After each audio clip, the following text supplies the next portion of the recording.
I'm a day late, so you could dock it for my pay or something. Hi, hello, welcome back if you're returning. Welcome if you are new. I am so glad that you found your way here. So I went and saw the live action Lilo and Stitch this past weekend, and while my kids very much enjoyed it, I was left feeling the same way I usually am after watching one of the live action remakes, mostly wondering why this was made. Because it certainly wasn't made to honor the story or even with those of us who grew up with this movie in mind. And I think what I find most frustrating is that it isn't necessarily a bad movie. It looks good on the surface. It follows the original film closely, providing almost scene-for-scene shots, and includes most of the original characters. A few characters have been eliminated though, like Captain Gantu, which is the alien Grand Councilwoman's henchman. There are also a few new additions, including Tutu, Lilo and Nani's neighbor and family friend, who is also related to David, Nani's love interest in some way. I think it's supposed to be David's grandma. And CGI Stitch looks good. He's cute, lovably destructive, and pretty expressive, which is, something that Disney has struggled with in the past. And the little girl playing Lilo, Maya Kiloha, did a great job. So I don't have an issue with the way that the movie looks, nor do I have an issue with the acting within it. The aliens generally look like they should, except Jumba. I have no earthly idea what happened here, but the results are terrible, and he just physically repulses me. I'm not sure if that's what you were going for, but that's what you got. But don't get too excited about the positive start here, because Disney did what they do best, gutted their own story. While the 2025 reboot looks similar to the animated version in appearance, some of the seemingly small differences fundamentally change the characters, their relationships, and the film's overall message. I feel the obligation to tell you that spoilers lie ahead, but I also feel like if you're here, you probably don't care, or you've seen it.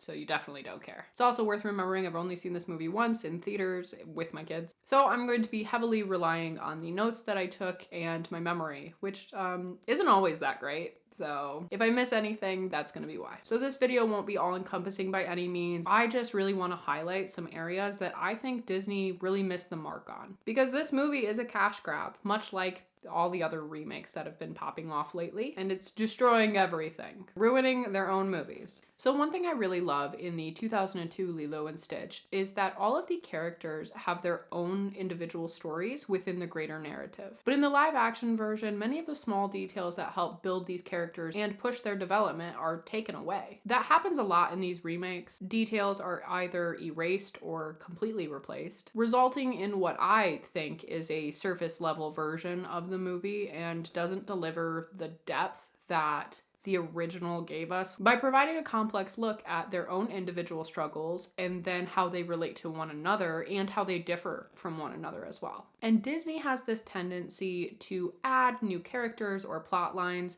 that overall detract from the movie and the story. This was something especially criticized in the new Snow White, but we're not going to get into all that right now. Yeah. Weird. The original Lilo and Stitch revolves around several heavy and universal emotional themes, and each character provides a slightly different take on how grief affects people. We see this take place against the backdrop of Lilo and Nani trying to navigate life again after the sudden loss of their parents. Lilo is presented to us as a rambunctious little girl whose story revolves around overcoming her grief and embracing herself so she can connect with others. We feel a sense of loneliness watching her initially, as she is endlessly rejected by others for being a little different. Stitch's story is one of finding an identity and place in the world. Stitch was made in a lab by Jumba for the sole purpose of destruction. He represents the destruction that can come from feeling unmoored. Stitch is exiled by the alien society for his bad behavior, but he escapes, stealing a spaceship and crash landing on Earth. When he meets Lilo, he is given the opportunity to be more than an alien-sized wrecking ball. And Nani's story is one of responsibility and perseverance amidst her time of grief. She attempts to juggle many responsibilities at the same time, including caring for Lilo, and it's clear that she feels the weight of this. She is frustrated and often feels that she is failing. But all of these narratives revolve around the greater theme of creating a supportive and loving family unit, even amidst tragedy or unforeseen circumstances. The 2025 film just doesn't offer these plot lines, instead removing the pieces that gave the original so much depth. The original story explored the idea of grief, but it also involved navigating feelings of rejection, either by society as a whole or by the individuals around you. In the animated film, a pivotal point occurs when Stitch finds the story of the ugly duckling. Lilo tells him the ugly duckling is sad because he is alone and no one wants him, but when his family finds him, the duckling feels happy and complete because he now knows his place in the world. And we see Stitch struggling with this internally. He's been exiled from the only place he's ever known, and because of the chaos that he creates for Nani and Lilo, he's frequently blamed for things going wrong there too. At the start of the movie, Lilo is rejected by the other little girls in her hula class, and this is an experience that allows her to relate deeply with Stitch, who also shares similar feelings of isolation and loneliness. Neither of them feel like they belong. Stitch doesn't feel like he belongs with the aliens, and Lilo feels like the family that she once belonged to is basically gone, and she has no friend group to lean on. Their loneliness and confusion about their place in the world become the roots of their strange friendship. Lilo displays this when she is talking with Stitch about losing her parents, asking him if he cries at night because he misses his own family. She sees the similarities within both of them. Towards the end of the movie, we see Stitch walk into the forest alone, and he's carrying a copy of the Ugly Duckling story. And this is the first instance he really talks, crying out, "I'm lost." I'm lost. The next morning, when Jumba finds Stitch, Jumba tells him that he doesn't have a family and never will, further reinforcing those feelings of isolation and confusion. But Stitch responds that he could have a family, illustrating his longing for connection. And by the end of the film, Stitch realizes that he has indeed found a family with Nani and Lilo. This is when he delivers the iconic tearjerker line, This is my family. It's little and broken, but still good. But in the remake, the Ugly Duckling story is entirely eliminated. And by doing so, you're removing a pivotal part of Stitch's character development. We don't see as much of the internal grapple he has with those feelings of isolation, of being an outcast, of not fitting in. So we understand him a lot less. And that end line doesn't pack as much of a punch anymore. It's lost some of its emotional depth because you've taken away the pieces that give it that depth. This type of storyline character assassination happened similarly with Nani, who in the original animated film is presented as a big sister who, while trying her best, is frustrated and exasperated with the situation. Although she trips, falls, and routinely fails to keep Lilo and Stitch under control, she's ultimately a good sister who cares deeply about keeping her family together as social services try to take Lilo away. But this new iteration of Nani is, in my opinion, a lot less likable. Animated Nani is dealing with a lot. The personal grief of her parents' death, a little sister who is acting out, fighting with other kids, and sabotaging seemingly everything, including visits with the social worker. She's thrust into a world of responsibility with limited tools to navigate it. But amidst all of the turmoil, Nani is determined to do the right thing. She makes mistakes, like yelling at Lilo, but tends to acknowledge when she's not meeting the bar and does try to do better. She also goes out of her way to do kind things for Lilo. When Lilo sees Stitch falling to earth, she mistakes him for a shooting star and wishes for a friend that won't leave her. Nani overhears Lilo wishing for a friend, so she takes her to the animal shelter the next day. She even nudges Lilo forward and tells her to choose a dog when Lilo hesitates. And despite that backfiring when Lilo brings Stitch home, it's one of the many ways that Nani shows understanding and kindness towards her little sister. There's a moment when Nani tells Lilo that they need to return Stitch, that this isn't the dog they signed up for. In this moment, Lilo is arguing and she evokes Ohana, saying that Stitch is now part of their family. And since Ohana means nobody gets left behind, they can't just abandon Stitch. She also makes a remark about Stitch being an orphan and that he needs a family.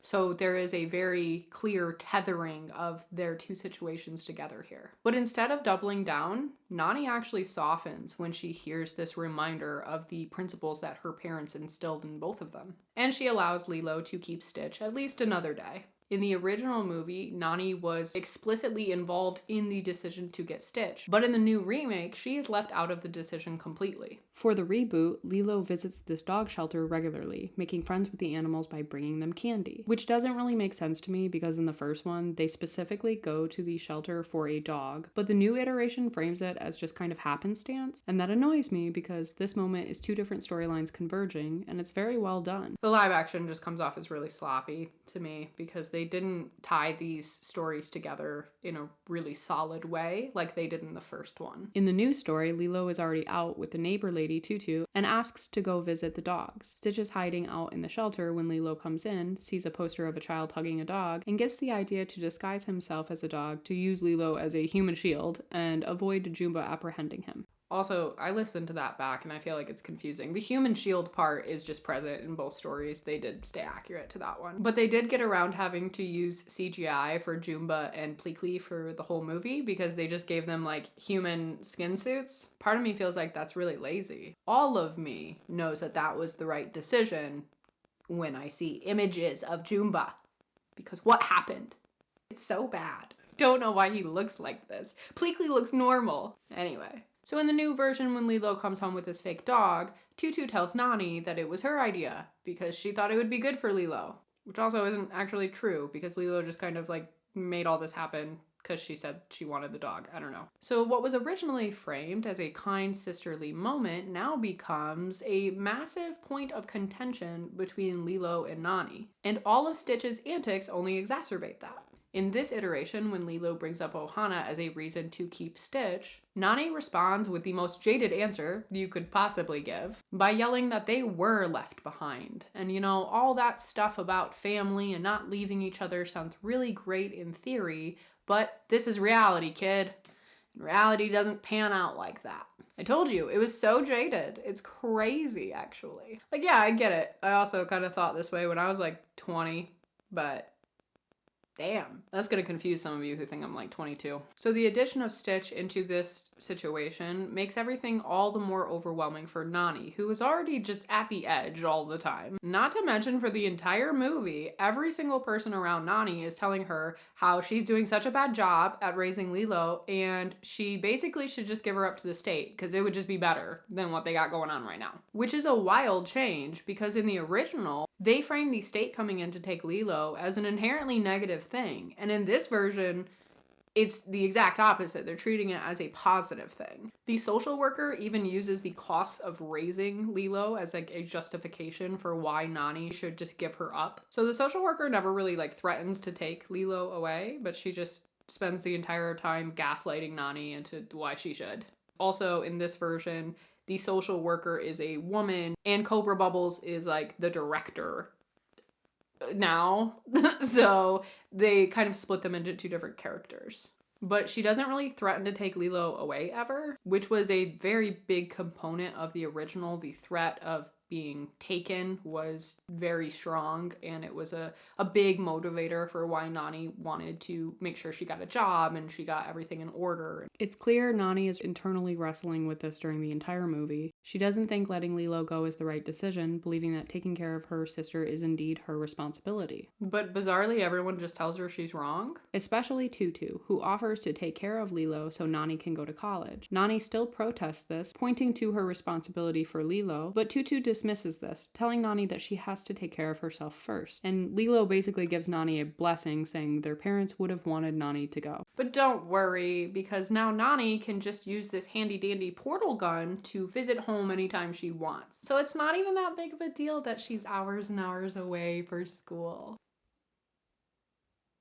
I think Nani and Stitch differ the most from their original blueprints, and it's a direct result of making these seemingly small changes to the story and to their characters and their experiences, but those small changes have a massive impact on the whole of the story. We don't see the internal conflict Stitch faces nearly as much, and Nani basically becomes a shell of her former self. She's a lot more jaded, a lot less likable, and the entire vibe comes across is that she simultaneously believes it's her responsibility to take care of Lilo, but also feels burdened by the constant stress and strains and things that come up because of caring for Lilo. She almost lets Stitch drown too. It's like way more traumatic than the cartoon. And don't get me wrong, these aren't the only changes. I think these differences are just the clearest example of what happens when you remove parts of a story that you might not consider important. But those parts give us insight into the character, what their motivations are, and how they change throughout the course of the story. The changes to David also bothered me. In the cartoon, he was clearly interested in Nani and consistently pursuing a relationship with her. And she's interested, but it's more more like the timing isn't what she wants, and so she feels like I can't deal with this right now, David. Please go away for a minute. But he always comes and kind of shoots his shot, so to speak, and by the end of the movie, they end up together. I will say he also just genuinely cares about her, and he's always trying to help her or be helpful in some way. But they took a lot of that away in the reboot. They basically just dumbed him down to a bumbling idiot in front of Nani, and then Tutu just like roasts him the whole time. And their relationship never actually develops. They don't end up together, which makes me sad. Because he also facilitates moments that let Nani be a fun big sister, rather than a person who is constantly like drowning and failing. The busted up truck Nani drives for the remake is also a new addition. And one less discussed, but actually extremely important point, the use of cars, or the lack thereof, within the story. In the animated film, despite having a car in the driveway, Nani walks or runs everywhere. Lilo also walks or uses her bike to get around, and as a rule, we don't see the pair driving or being near vehicles, unless of course those vehicles are associated with something negative. And the implied reason why is because the sisters' parents died in a car crash on presumably a stormy or rainy night. This is also likely why Lilo feeds Pudge the fish a peanut butter sandwich, because she believes he controls the weather. No rain, no storms, no dying. But anyway, when cars are used in the original film, it's often presented as a threat, such as Cobra Bubbles taking Lilo and putting her into the car to take her away from Nani. However, in the remake, this isn't the case at all. Instead of no car, we get a busted up truck that doesn't start when they need it to, like when Nani is trying to make it to Lilo's dance recital. These changes really weren't necessary, so I don't know why they would mess with that other than it's just for the sake of modernizing it. And I don't know, just the whole young woman owning a busted up junky car that never seems to start right when she needs it to is kind of a played out trope by this point, you know? Also, I really feel like cartoon David would have been like figuring out what was wrong with that car so he could help Nani, so she could have a reliable vehicle. Like, what is this guy doing? There's also a scene at the end of the animated version where the alien councilwoman comes down to collect Stitch. While making the case for him to stay, Lilo argues that because she paid an adoption fee, she now owns Stitch, so if the aliens take him, then they are stealing. And that's a pretty good argument, so they let him continue his exile on Earth. Lawyered. But yet again in the remake, that doesn't happen. And the councilwoman just decides to let Stitch stay out of the kindness of her heart. And that annoys me. Because the gesture is also showing Stitch that someone is actively fighting for him, that somebody wants him, and that further solidifies the bonds that they've made thus far. It's also kind of a callback to the Ugly Duckling story once again, where he feels sad and unwanted until he realizes that somebody actually does want him, and he fits in nicely, with this family. Like, it all fits together like a puzzle piece, and if you take some of the pieces out, it just becomes a broken puzzle.